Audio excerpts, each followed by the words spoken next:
Abashaho kuhabara abantu okugumana banabo omu ngaro nibo babire nibaragurira batuura kuruga omuri Shema aha kitebe kikuru kya Town Council ya Shuku omuri medical camp etebeekanisibwa ab'ekitongore kya PIBID omuri Bushenyi. Bw'otonaaba mu ngalo ojja kufuna dysentery.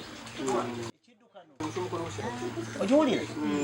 Kale okulya mmere mpozi okukwata porridge nga tonaabye eki mu ngalo. Ate ne woba nga obadde mu bantu okwata mu mikono gy'abantu tomanya oli kye yakoze n'engalo ze.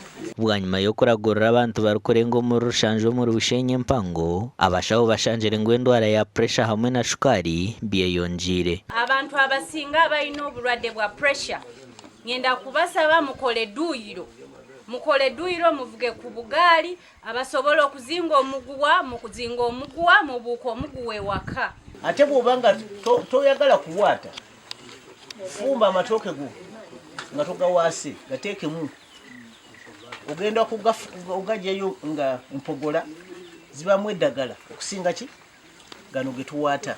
Meeya wa Shuku Town Council Boaz Uzira yahanangiriza abataka ba Shema okuguma nibaza omu marwariro kwekebeza. Mbenyenda ngu mulabire omu banyaddiini kuba mwize muteeke nka health camp every Sunday ng'odiize kusaba babanze bamukebere abokuba nabasakukulu okusaba konka okugira ngu aze kukeberwa n'olutalo.